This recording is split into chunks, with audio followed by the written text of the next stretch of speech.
નમસ્કાર મિત્રો, good morning મિત્રો. ગયા લેક્ચરમાં આપણે ઉપગ્રહ વિશે જોયું હતું. અહીંયા બેઠા બેઠા મંગળનું આપણે દળ પણ માપ્યું હતું. એના બંને ઉપગ્રહો ફોબોસ અને એલ્મોસનો ઉપયોગ કરી અને એ પ્રમાણે આપણે એ પરિણામો મેળવ્યા હતા. મિત્રો, લેક્ચર નંબર 9માં ત્યાંથી આપણે આગળ વધીએ છીએ. આપણી પાસે ઉદાહરણ નંબર 8.5 છેલ્લે આપણે લીધું હતું. એના પછી ઉદાહરણ નંબર 8.6 જે આપણે આજે ગણી રહ્યા છીએ. ઉદાહરણ નંબર 8.6 ધ્યાન આપજો. રકમમાં પેજ નંબર 195 પર છે. પૃથ્વીનું વજન કરવું. તમને નીચેની વિગતો આપી છે. સ્મોલ જી બરાબર, હું લખતો જઉં છું અહીંયા, સ્મોલ જી બરાબર 9.81 મીટર પ્રતિ સેકન્ડ સ્ક્વેર. આરઈ બરાબર આપણે આપણો અવલોકન નથી લેવાનો. આ મૂલ્યો આપણે જાણીએ છીએ પણ ના, એ આપેલા છે એ લઈશું. 6.37 ગુણ્યા 10⁶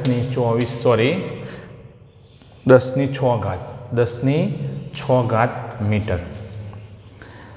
ચંદ્રનું અંતર એટલે આપણે આર કહીશું ચંદ્ર માટે. આ કઈ થઈ ત્રિજ્યા?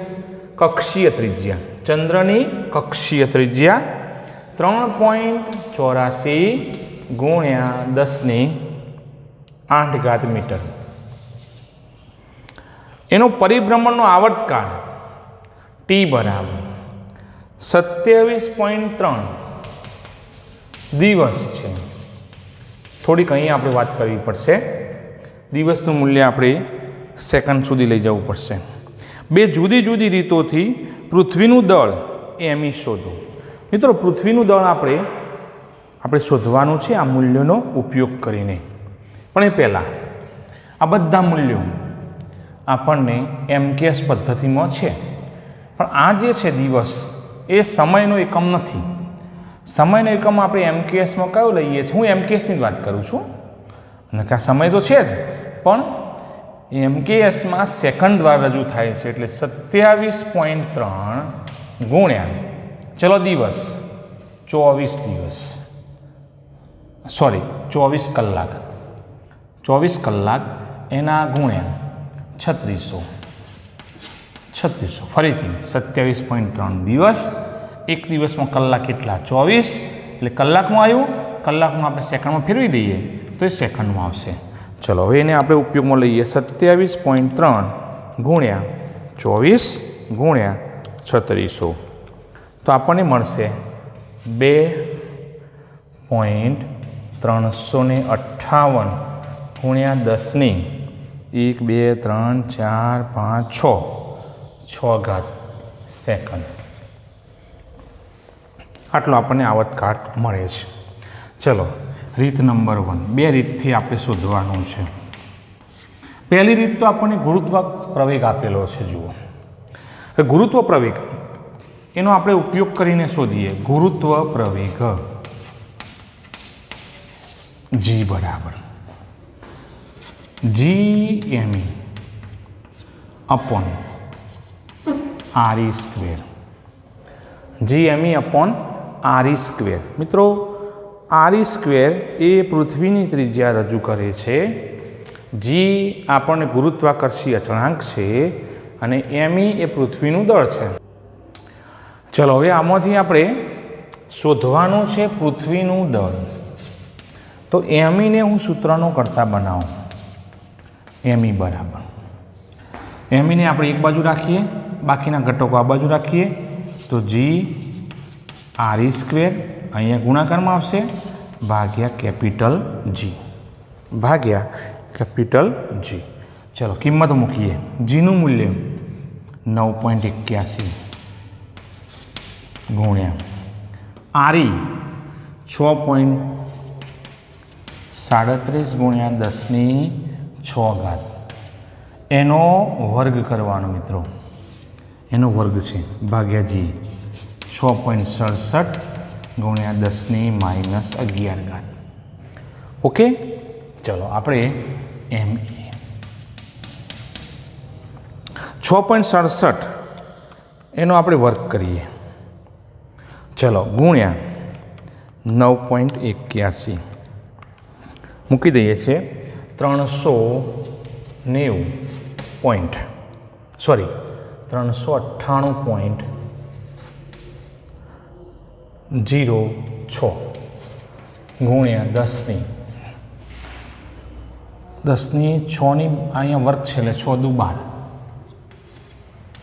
ભાગ્યા આ તો એમના એમ 6.67 ગુણ્યા 10⁻11.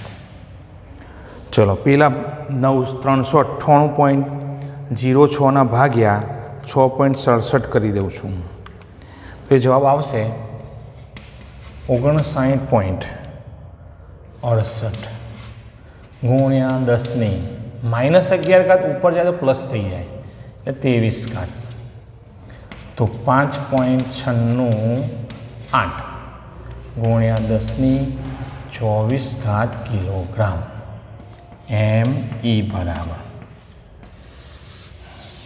ME બરાબર જોઈ લે. ચલો ME બરાબર આપણે એક રીતથી ગણ્યું. હવે રીત નંબર 2 માં આપણે કેપ્લરનો ત્રીજો નિયમ ઉપયોગમાં લઈશું. કેપ્લરના ત્રીજા નિયમ મુજબ T² ચલે છે r⁻3. મિત્રો r એ વાસ્તવમાં જે ઉગ્ર અથવા જે અવકાશી પદાર્થ નિયમિત રીતે ભ્રમણ કરે છે એની કક્ષીય ત્રિજ્યા આવે એટલે ચંદ્રની આવશે.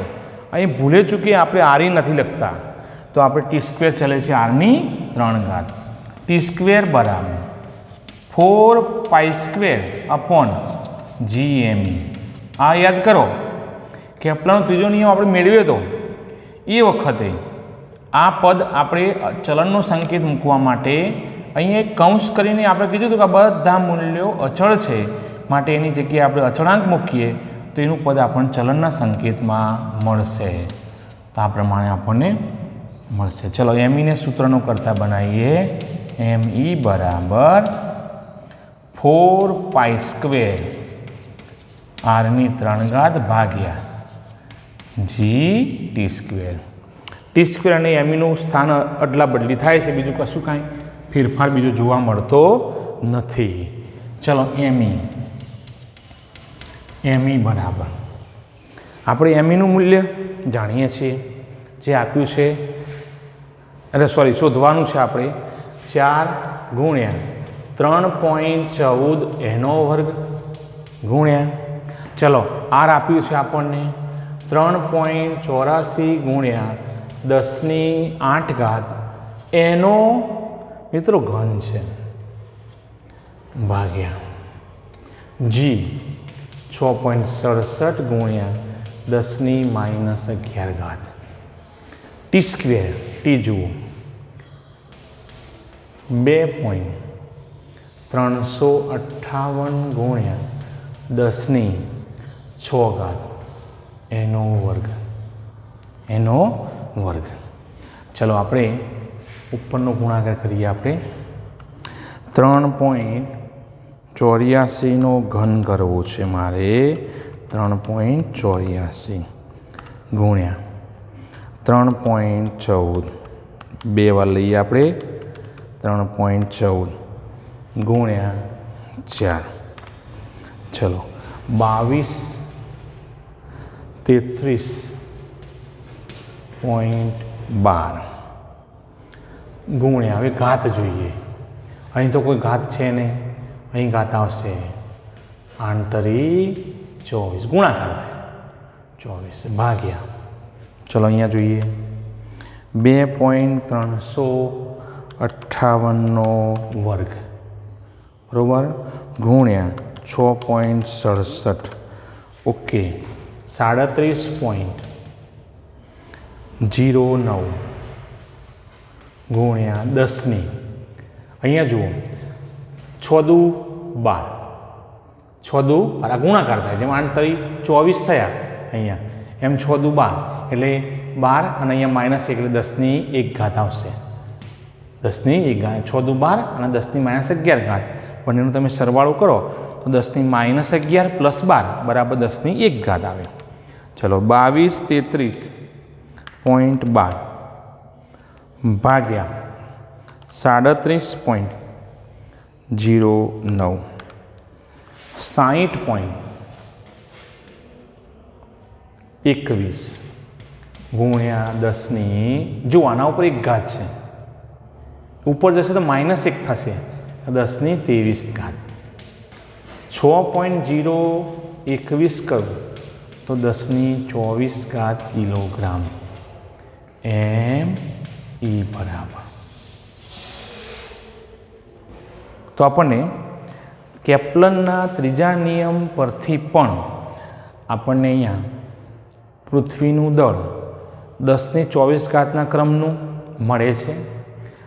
આગળ જે સહગુણકમાં જે આંકડો છે એ 6.021 અને પેલામાં 5.968 છે, એમાં ખાસ કોઈ મોટો તફાવત છે નહીં, લગભગ 1% તફાવત તમને ત્યાં મળશે. બાકી 10નો જે ઓર્ડર છે ઘાતવાળું પદ એ તમને અહીંયા સિમિલર મળે છે. એટલે આપણને અહીંયા પૃથ્વીનું દળ એ બે રીતથી લગભગ સમાન મળે છે. ચલો હવે ઉદાહરણ નંબર 8.7. ઉદાહરણ નંબર 8.7.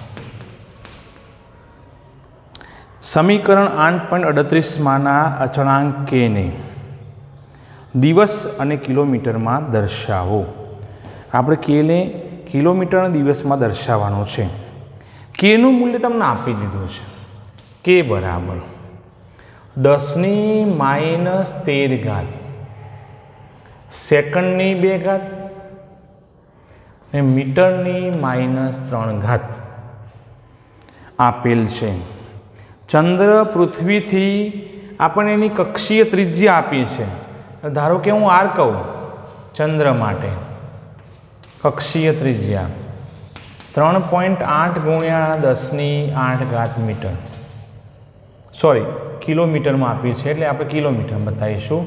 બાકી હમણાં આપણે એનો ઉપયોગમાં લીધી કિલોમીટર. તેના પરિભ્રમણનો આવર્તકાળ T કેટલા દિવસ આપણે અહીંયા મળશે એ શોધવું છે. તો મિત્રો આપણે પહેલાં તો કેને ઓળખીએ અને તમે 8.38 જે પેજ નંબર 194 ઉપર જ છે એ તમે સૂત્ર જોશો તો કેપ્લરનો ત્રીજો નિયમ ત્યાં રજૂ થાય છે. તો આપણે પહેલાં તો કેના એકમો એ સમયનો એકમ જે સેકન્ડ છે અહીંયા એ દિવસમાં લઈ જઈએ અને મીટર અંતરનો એકમ છે કિલોમીટરમાં લઈ જઈએ અને એ પ્રમાણે ફેરફાર કરીએ. જો 10⁻13 સેકન્ડની 2 મીટરની -3. ચલો આપણે અહીંયા એક દિવસને આપણે કેવી રીતે અહીંયા એને અલગ રીતે મૂકીએ છીએ. તો મિત્રો એક દિવસ બરાબર 24 કલાક અને કલાકનું સેકન્ડમાં ફેરવું તો આવું આવે 3600 સેકન્ડ. તો આપણે સેકન્ડમાં એનું મૂલ્ય લઈ જઈએ તો 24 ગુણ્યા 3600 કરીએ તો આપણી પાસે જવાબ આવશે 86400 સેકન્ડ. ખ્યાલ આવે છે? એટલે હું આવું કહી શકું 86400 સેકન્ડ બરાબર એક દિવસ, આવું કહી શકાય ને. તો જો અહીંયા આ જે લખું છું એ અહીંયા સીધું લખું છું 86400 સેકન્ડ બરાબર એક દિવસ. તો હવે આપણે એકમને જ લેવાનું, આ પદને જ લેવાનું, એને શું ગણવાનું 1. તો 1 સેકન્ડ બરાબર કેટલા દિવસ બરાબર 1/86400. હવે શું આવે એકમ દિવસ. ખ્યાલ આવે છે? તો અહીંયા હું એસની જગ્યાએ હું આ મૂકીશ. હવે થોડું નાનું બનાવી શકાય 8.64. ચલો એને થોડું નાનું બનાવી દઈએ. જેથી આપણે વર્ગ કરવાનો છે એટલે આપણને કોઈ તકલીફ ના પડે. ગુણ્યા 10ની ચલો 1 2 3 ને 4 10⁴ એકમ શું આવશે? દિવસ. જોઈ લઈએ આપણે. તો પહેલું પદ આપણે અહીં મૂકવાનું થશે, એ આર્યું થશે.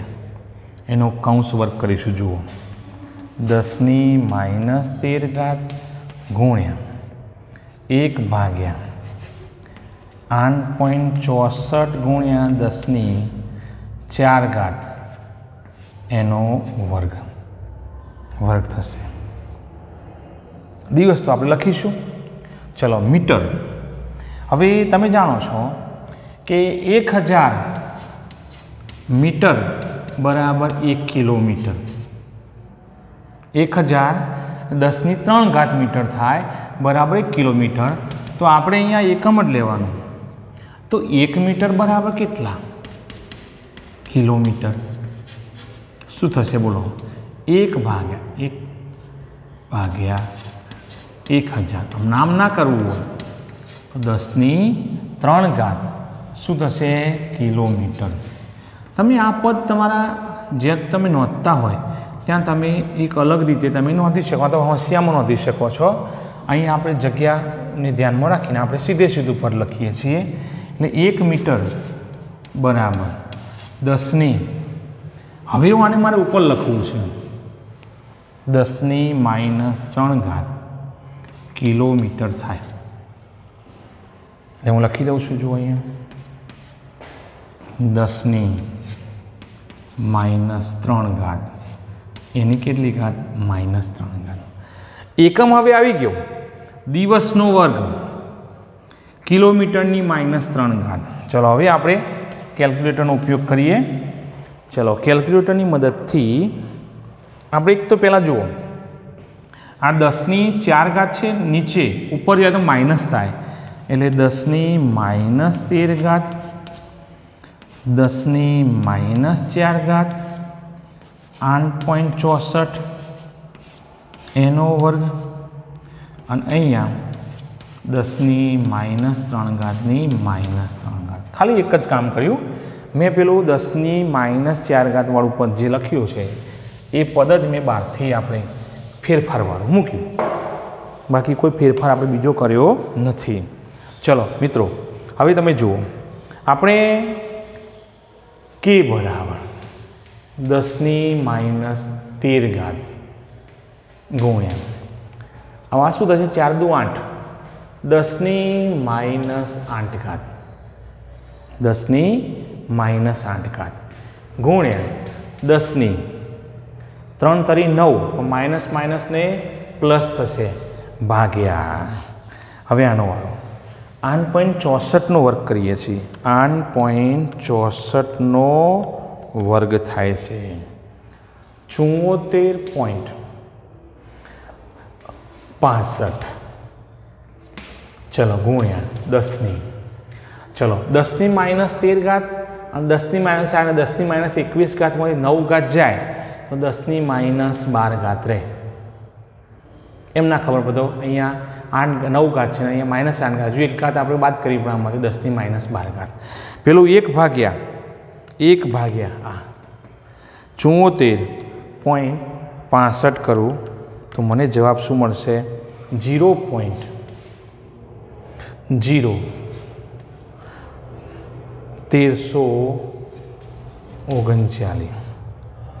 1339 આપણને મળે. થોડાક આપણે 1 પોઈન્ટ આવું લખીએ તો અહીં આટલે સુધી આવી ગયા. આટલે સુધી 2 આમાં ઉમેરી દઈએ. 10⁻14 દિવસની 2 કિલોમીટરની -3 થાય. એના સમજ દિવસની 2 અને કિલોમીટરની માઇનસ. અથવા તમે દિવસ આખું શબ્દ ગુજરાતીમાં ના લખવો તો ડી લખો, સ્મોલ ડી ચાલે. ચલો કે બરાબર.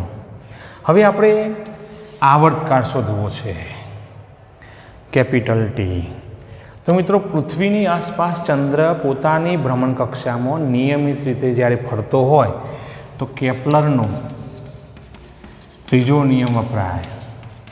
ત્રીજા નિયમ મુજબ ચલો ટી સ્ક્વેર ચલે છે આરની 3 ઘાત માટે ટી સ્ક્વેર બરાબર જુઓ 4π² એ આપણે સીધું પહેલાં ધારો કે મેં મૂક્યું GME કૌંસમાં આરની 3 ઘાત પણ એને આપણે કે કહેવાનો છે એટલે એને હું કે કહી દઉં તો ટી સ્ક્વેર બરાબર કે આરની 3 ઘાત ચલો કે આપણી પાસે આવી ગયો છે 1.339 ગુણ્યા 10⁻14 ઘાત ગુણ્યા R 3.8 ગુણ્યા 10⁵ ઘાત એનો ઘન ચલો કરીએ આપણે 3.8નો ઘન કરવો છે એટલે 3.8 બે વખત આપણે ગુણવું પડશે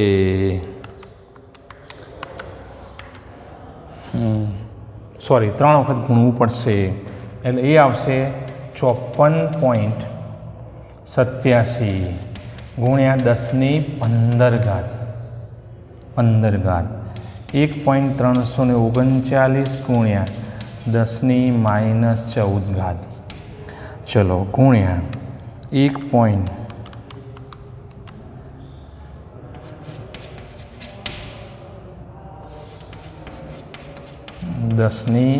ઘાત 15 - 14 એટલે આને હું આવું કહું ચાલશે 734.7 હવે મારે ટી સ્ક્વેર બરાબર આવ્યું ટી સ્ક્વેર બરાબર 734.7 તો ટી બરાબર વર્ગમૂળમાં 734.7 એનું વર્ગમૂળ કરું તો 27.11 દિવસ 27.11 દિવસ આપણને અહીંયા મળે છે મિત્રો આમ સાચો જવાબ તો શું આવે આવર્તકાળ ચંદ્ર માટે પૃથ્વીની આસપાસ માટે 27.3 દિવસ પણ જુઓ તમે રકમ આપણને આરની કિંમત જે છે ને ચંદ્રની કક્ષીય ત્રિજ્યા એ 3.8 લેવાનું કહ્યું છે જ્યારે આપણે ગયા ઉદાહરણમાં કેવું લીધું હતું 3.84 લીધું હતું તમે 3.84 લેશો તો એક્ઝેક્ટ તમારો આવશે એટલે ચિંતા નહીં કરવાની આપણને જે રકમમાં આપીએ છીએ એ જ આપણે લીધું છે એટલે 27.11 દિવસ આવ્યું એમાં તમે 3.84 તમે લેશો તો તમને 27.3 દિવસ તમને એક્ઝેક્ટ મળી જશે તો આ ચંદ્રનો પૃથ્વીની આસપાસની ભ્રમણ કક્ષા વખતનો આવર્તકાળ છે ચલો મિત્રો ઉપગ્રહ માટે સ્થિતિ ઉર્જા ગતિ ઉર્જા અને કુલ ઉર્જાના સમીકરણો મેળવીએ મિત્રો ગઈ વખતનો પ્રશ્ન છે પૃથ્વી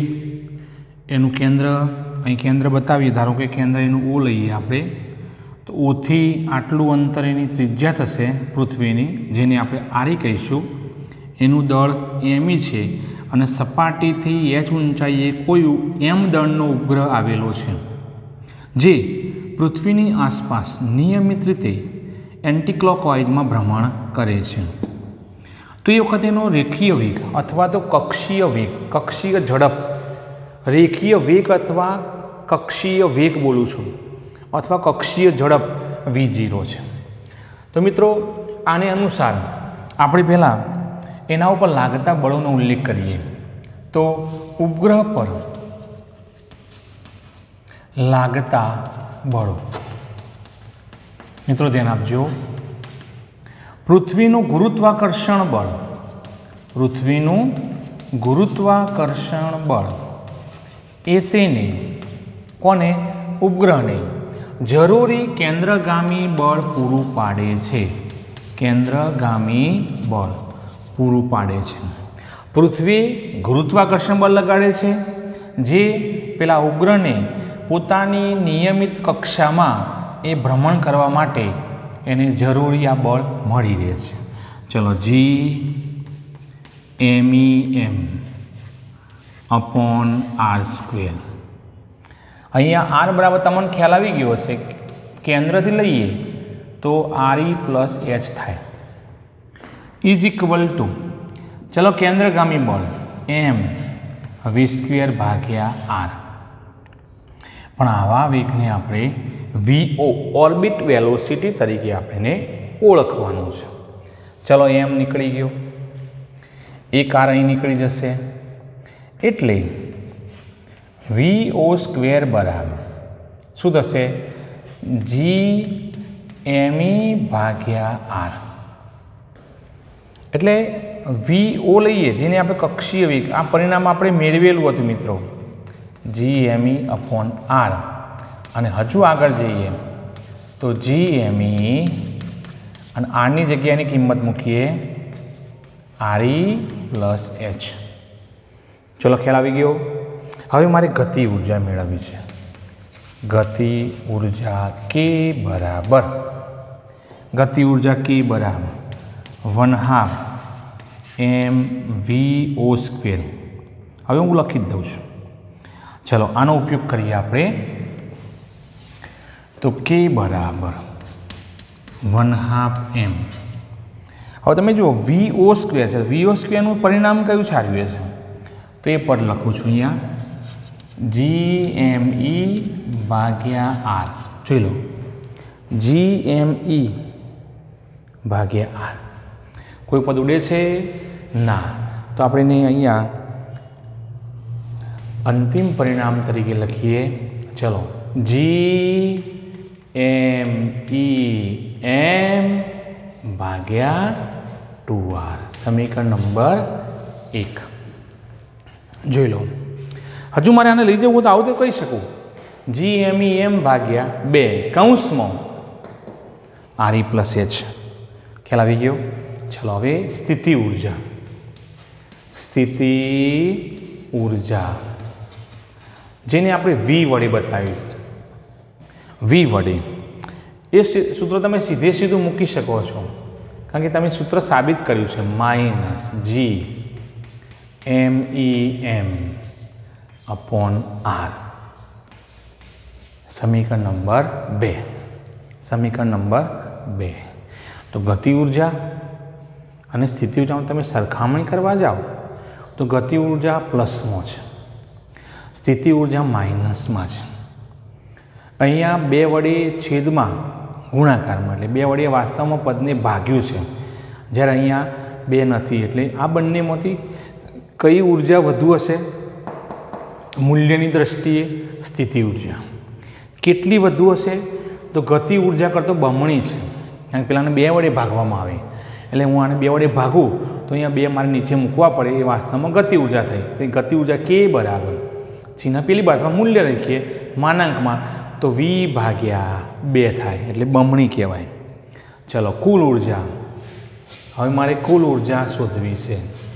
કુલ ઊર્જા જેને આપણે E કહીએ છીએ, K પ્લસ V, ગતિ ઊર્જા પ્લસ સ્થિતિ ઊર્જા ઇઝ ઇક્વલ ટુ, ચલો K નું મૂલ્ય GMEM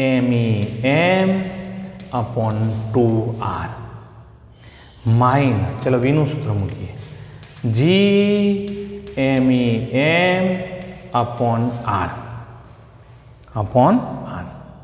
તમને સીધે સીધું સાદું રૂપ આપતા આવડતું હોય તો આપણે સીધે સીધું લખીશું, અને ના આવડતું તમારે કોમન કાઢવું પડે। આ બંનેમાંથી કોમન શું? ચલો એ પ્રમાણે જઈએ તો GMEM अपॉन R કોમન કાઢીએ બંને પદમાંથી, તો અહીં શું વધ્યું? 1/2, અહીં શું વધે? -1।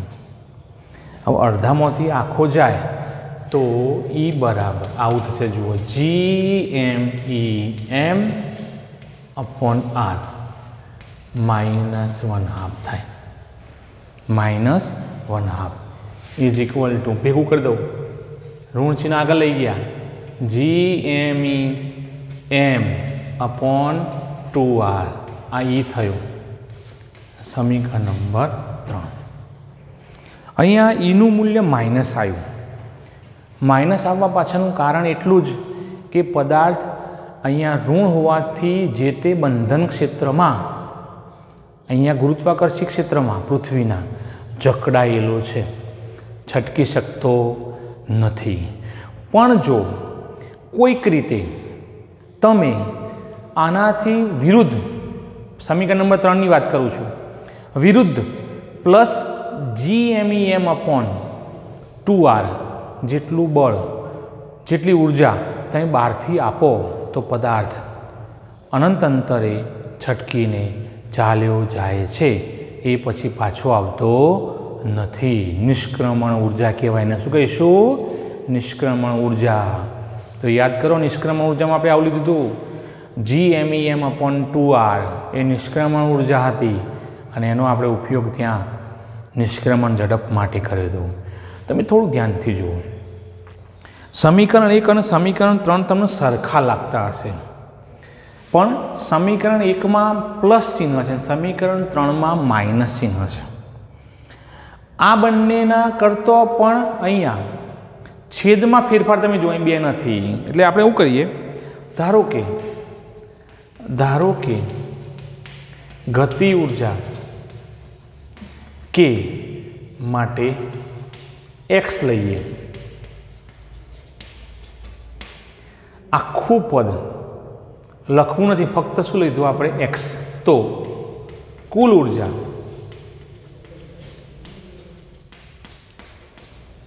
-x થાય. શું થશે? -x. અને સ્થિતિ ઉર્જા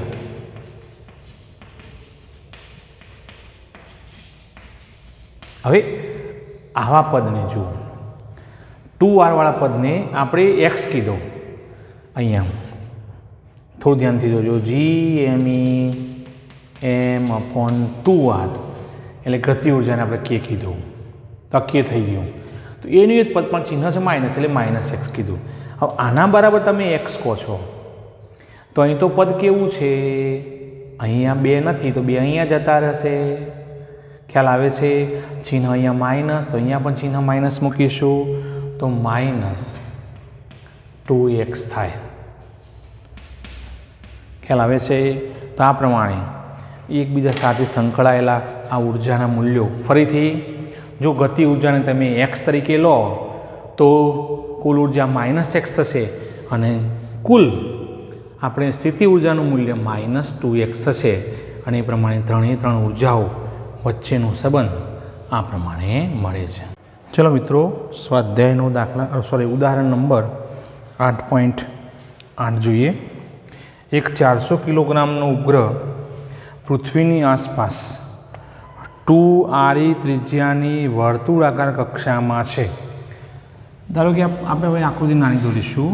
પૃથ્વી છે અને પૃથ્વીથી કેન્દ્રથી r અંતરે એ ઉપગ્રહ પોતાની ભ્રમણ કક્ષામાં એ નિયમિત રીતે ભ્રમણ કરે છે. V0m ઉપગ્રહ છે. ચલો ઓકે, અહીંયા me. તો r બરાબર શું થાય? RE + h. ઓકે, તેને બદલીને તે બમણી ત્રિજ્યાની એટલે 4RE ત્રિજ્યાની વર્તુળાકાર કક્ષામાં લઈ જવા માટે કેટલી ઉર્જાની જરૂર પડે?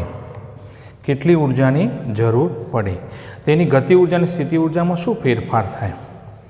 તેની ગતિ ઉર્જા અને સ્થિતિ ઉર્જામાં શું ફેરફાર થાય? મિત્રો, આપણને ઉપગ્રહનું દળ આપ્યું છે.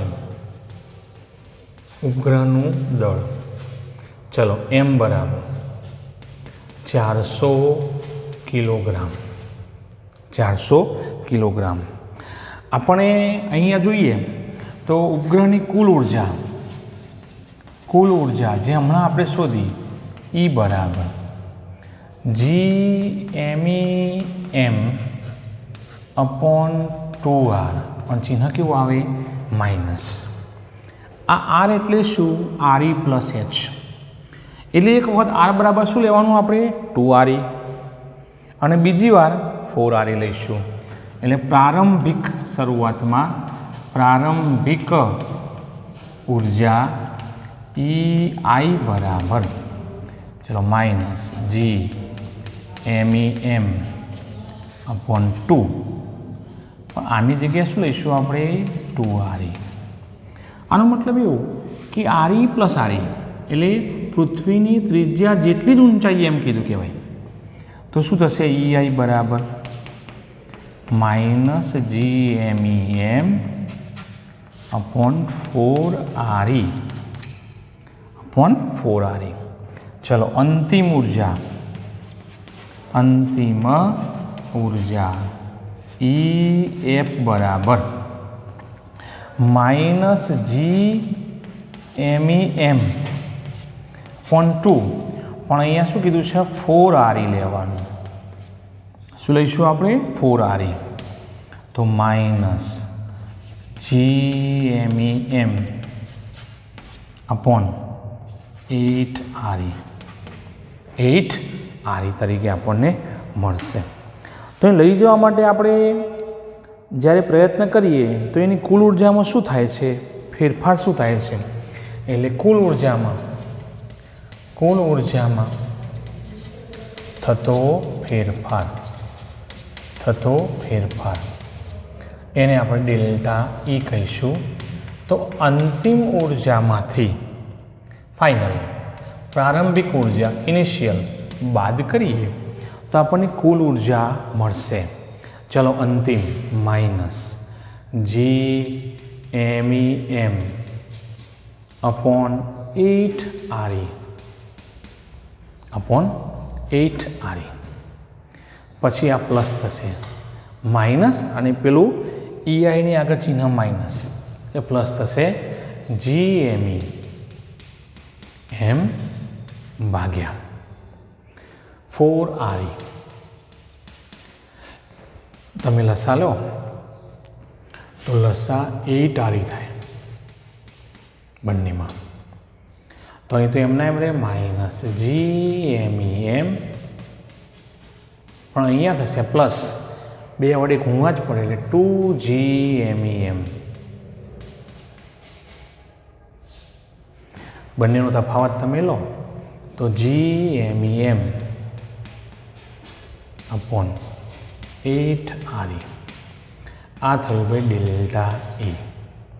હું કિંમત મૂકી દઉં, આપણને કિંમત જે આપી છે એ પ્રમાણે કિંમતનો ઉપયોગ કરીએ તો ચલો જીનું મૂલ્ય કેટલું છે 6 પોઈન્ટ અહીંયા લઈએ આપણે નીચે જ ડેલ્ટા E બરાબર 6.67 ગુણ્યા 10⁻11 ME તો 6 ગુણ્યા 10⁻24 M 400 ભાગ્યા 8 ગુણ્યા RE તો 6.4 ગુણ્યા 10⁻6 મીટર। ચલો ઉપર આપણે 6.67 ગુણ્યા 6 ગુણ્યા 400 ઓકે 16,008 10⁻13 24માંથી 11 જોઈએ તો 13 ભાગ્યા 8 ગુણ્યા 6.4 51.2 6 ડેલ્ટા E। ચલો આપણે સ્થિતિ ઉર્જાનું મૂલ્ય માઇનસ જ લીધું છે, ખ્યાલ આવે છે? એટલે ચલો ડેલ્ટા કુલ ઉર્જાનું મૂલ્ય ડેલ્ટા E બરાબર 16,008 ભાગ્યા 51.2 તો 312.66 એટલે 7 કરી દઉં ગુણ્યા 10⁻7 ઇઝ ઇક્વલ ટુ 3 ગુણ્યા અહીંયા 2 પોઈન્ટ આગળ લઈ ગયા એટલે એમાં 2 ઉમેરા 10⁹ જૂલ 10⁹ જૂલ। ચલો તો ગતિ ઉર્જામાં શું ફેરફાર થાય? તો ગતિ ઉર્જામાં થતો ફેરફાર ડેલ્ટા K બરાબર KF - KI અને એનું મૂલ્ય એ સ્થિતિ ઉર્જાના મૂલ્ય જેટલું જ પણ એનાથી વિરુદ્ધમાં 3.27 ગુણ્યા 10⁹ જૂલ. ચલો સ્થિતિ ઉર્જામાં થતો ફેરફાર, સ્થિતિ ઉર્જામાં થતો ફેરફાર ડેલ્ટા વી બરાબર એ હમણાં આપણે જોયું માઇનસવાળું પદ હતું 2 ડેલ્ટા એ કુલ ઉર્જા કરતાં બમણું મૂલ્ય મળે 3.127 ગુણ્યા 10⁶. ચલો 3.127 ગુણ્યા 2 -6.25 10⁶ જૂલ. તો સ્થિતિ ઉર્જામાં થતો ફેરફાર, ગતિ ઉર્જામાં થતો ફેરફાર અને કુલ ઉર્જામાં થતો ફેરફાર આપણને આ પ્રમાણે મળે છે. સોરી, અહીંયા એક આપણી નાની ભૂલ થઈ, અહીંયા 9 લેવાની હોય ને આ રીતે, અહીંયા 9 આ રીતે, અહીંયા કેટલી ઘાત થશે? 9. ઓકે, જોઈ લો તમે તમારી ટેક્સ્ટ બુકમાં, અને એ પ્રમાણે આપણે 3 ઉર્જાઓનું આપણે મૂલ્યો મેળવ્યા.